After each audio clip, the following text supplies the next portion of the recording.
What's up, see what happens, Alicia? Told Oh, you. goodness.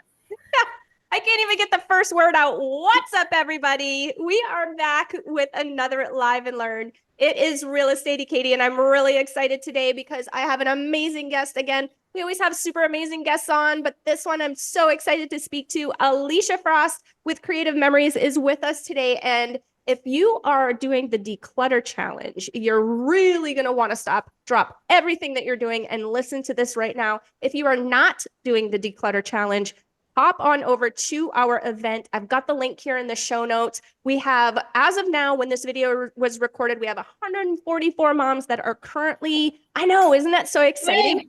That are participating, and they are going crazy, Alicia. I think that, I mean, we're in the thousands as far as how many items that they have decluttered from their homes, repurposed, donated, whatever it is that they need to do. And we are now working on our digital clutter and our paper clutter, like photos, birthday cards, anniversary cards, things like that, that are sitting in a box, that have probably been sitting in a box for years in your closet. And it's time to do something with those. So this is why you're here, my friend. You have some ideas. Take it away. Tell us first. Let's talk about the like, for instance, when before my grandma passed, she gave me some photo albums of me as a kid. Of course, we didn't have iPhones back when I was a kid, right? No. So it's all like Polaroids and things like that. Or you had to wait 100 years to get it developed.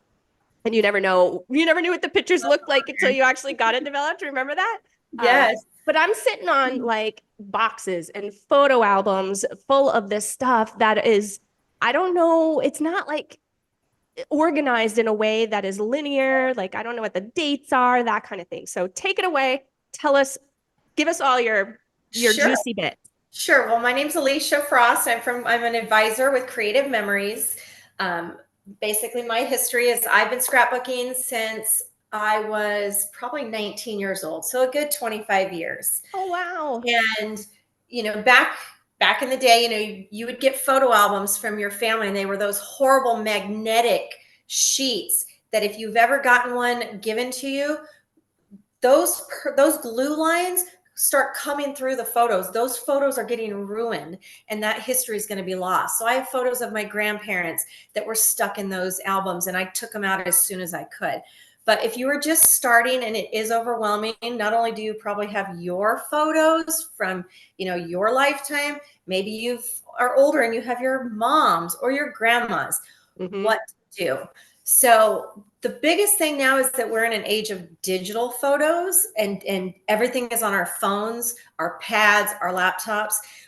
What if you lose those? What if there was a catastrophe and you now, or your child, you pass away and your child doesn't have access to your accounts? All of that history and memories are gone. So Yeah. my biggest thing is, as moms, family members, get those photos off of your tablet, get them off of your phones, print them. It's not as expensive to print photos as it used to be. You can get them done at Walgreens, Shutterfly. They can be mailed directly to you for as low as probably 9 or 10 cents a photo. Oh, wow. Yeah, so if you start wanting, there's coupons and there's ways if you have to print a lot of them. But I always suggest, so with our company, we are about preserving memories. And when I started, it's overwhelming when you're like, well, great, I have 20-year-old kids. I don't even know where to start. There's something, you can get these anywhere, but this is from our company. It's a little photo box and it's hard to see, but when I pull them out, there's 3 individual containers in each one. And you get 12 plastic reusable dividers that you can write on with pencil. So what I did is when I first started is I just basically wrote 2020 at the top of one. Then I wrote 2021 because I'm still, working back on them. Mm-hmm. Get your pictures printed and at least try to get them in the year. So they're in a box with, oh, these are 2020 photos. Oh, what happened that year? Then if you decide that you want to preserve your memories a little better, maybe get them into albums, you can then start writing down more things. That we went to Uptown Jungle with Carter on January 5th.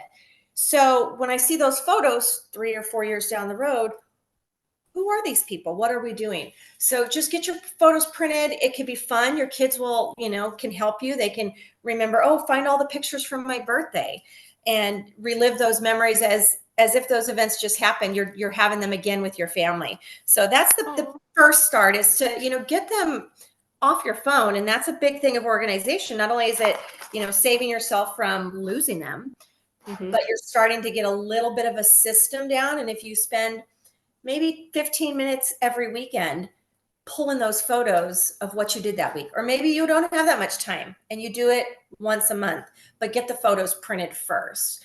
For me, I love that. Yeah. And for me, sorry to interrupt you, but I absolutely love that you talked about bringing kids and family members into it to help out, because that makes it like a fun opportunity to visit with them and spend some time with them too. And you kind of have a little project that you're doing together. Yes. And I will tell you, kids you'll probably love playing with stickers. They love playing with paper. They love looking at photos. And I have the cutest pictures of my ex's little boy looking at my album when I was a baby. And he goes, "Mommy, who's the baby?" And I told him, I said, that's Mommy when I was little.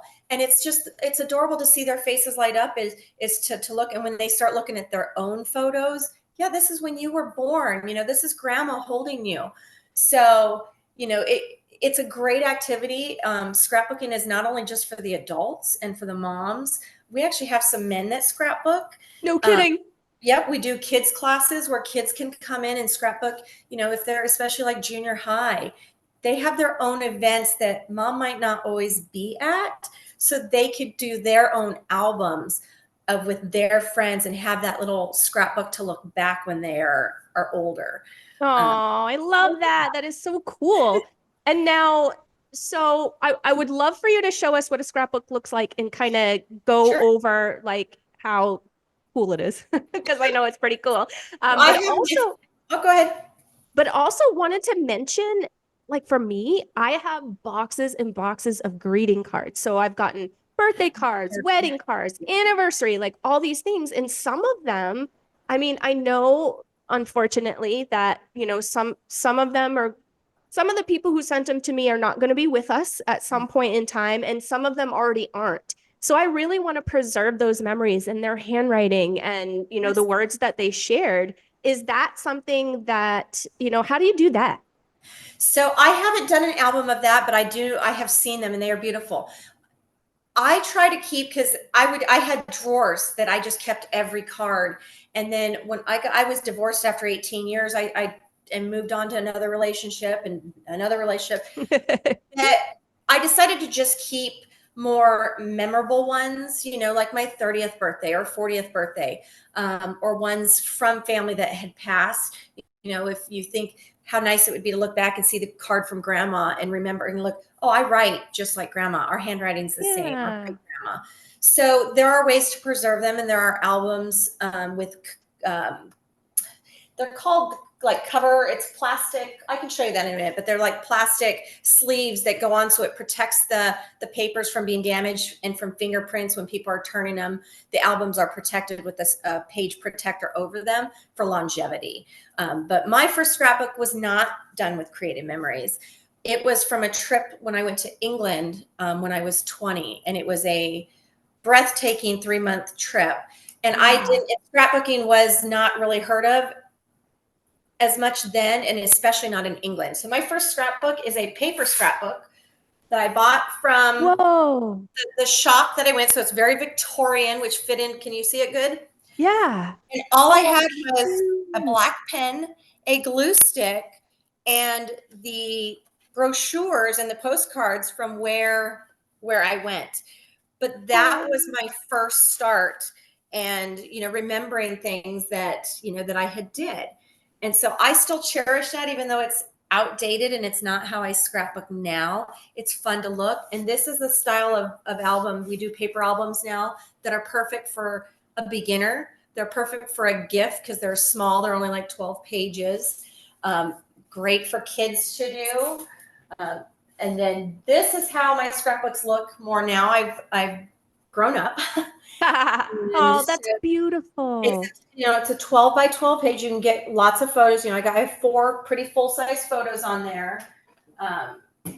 Just a different, I highlighted, this is a pet. The light is reflecting off of it. But those are the types of things that you do. And there, there's different sizes of albums. So when somebody just starts and they're like, I don't know what to do, I always say, pick something special. Pick your child's school years. You have a small album and you have one picture from kindergarten, and then the page next to it would be writing out memorable things that they did that year or milestones. Billy made 3 friends, and or he's 5 foot tall. However, different things that you want to include. But you can fit more on a bigger album. It just depends what you want to start with. So most people will start with something small. Maybe it's a anniversary album or just a Christmas album. And there's a Christmas, your family Christmas photo that you take every year. You have them now in an album to see how you have grown. Maybe you've added family members, or maybe you've lost family members.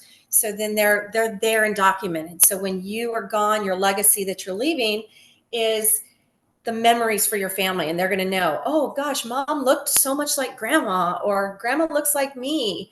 So it's just things like that. And it's overwhelming when you first start, but the first step is to get your photos, get those photos off the phone. You can contact me through Facebook, through email, through any way that you want. And I offer beginning lessons and classes for people. If you can get together 2 hours a month and you have a couple friends or your kids that want to join, I can come to you and do a little 2-hour class. It's pretty inexpensive. With the supplies, I think it works out about $10 or $12. Oh, wow. For that small album to start, but it gives you something to start with and see if scrapbooking is for you. For me, it was a lifeline going through my divorce, going through breakups. It's a tangible thing. It's a creative outlet for me, and it eases my anxiety. When I open a pack of paper and it's really bright, beautiful colors, and I'm like, it makes me happy to touch stickers and to cut stuff. And there's no right or wrong way to do it. And some people say, well, I'm not creative.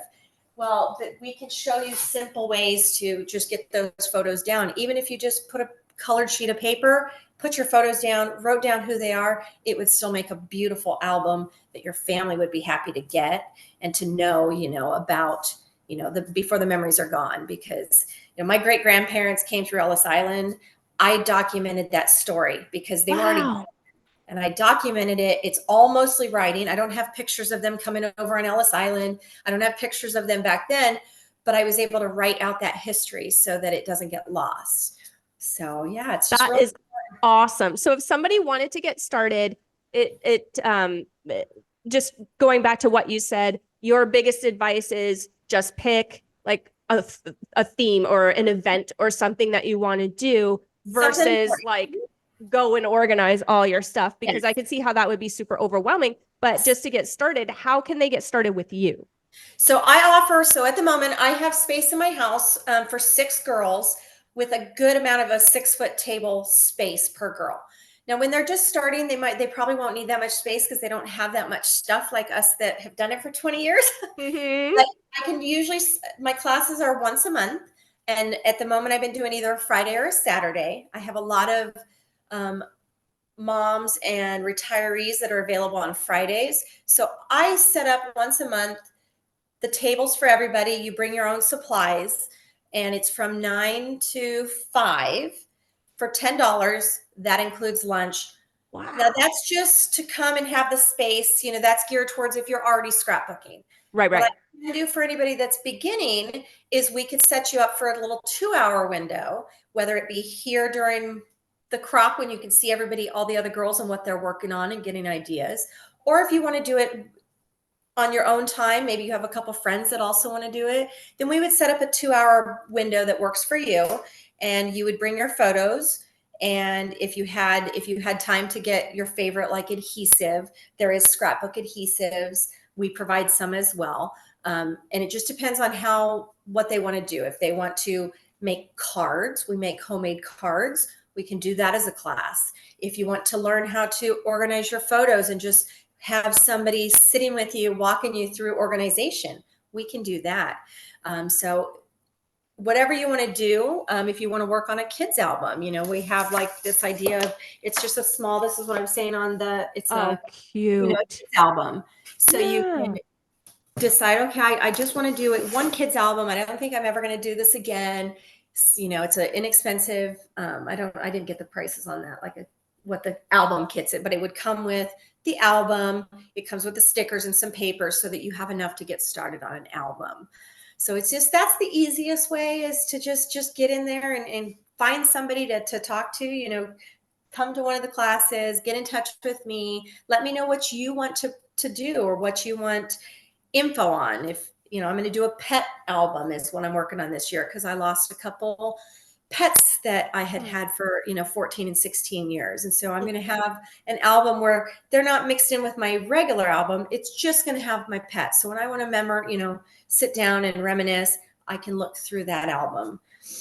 Oh, I love that. That is super sweet. Alisha, how can our audience get in touch with you? And disclaimer, this is for Arizona only, right? Or can you help others across the country? I can do virtual. So it can be virtual. Oh, cool. Because with Creative Memories, I do have an online website link. I'm not familiar with Zoom on how to get that up to show it to you. Send it over to me and I'll put it in the show notes. So it'll be in the show notes when this posts. Sure. So we could set up a virtual meeting, or we can do an in-person here in Arizona. I am in Mesa, Arizona.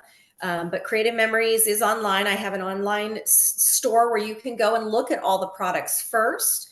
You can email me if you want information, or you can message me on Facebook.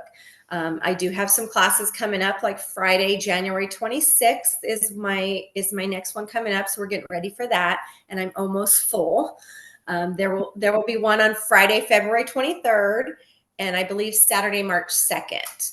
So awesome. If you want to get started, you're in the middle of this declutter challenge. Get those photos printed so that you have something to start with. And then just, come on by and we can get you set up and answer any questions in person. Awesome. Well, you are amazing. Thank you so much for your time, for being with us today. I know that this speaks to a lot of mamas. And again, this is the week that we're working on this type of stuff. So hopefully it speaks to you guys out there. Good luck in the declutter challenge. And if you'd like to get in touch with Alisha, again, I do have her contact information here in the show notes. So just click and away we go. Hop on over to our YouTube channel if you want to check out any of our previous live and learns. We are at MOMnation USA. That is our handle. If you are more of the podcast type, maybe you run a lot, walk a lot, bike a lot, and you just want to have it in your earbuds, then hop on over to your favorite podcast platform, do a quick search for MOMnation Talk Radio, and there you can subscribe, download, do all the things, get the notifications, and you will never miss an episode. Thank you so much, Alisha. I appreciate it. Thanks, Katie. Have a good day. Bye.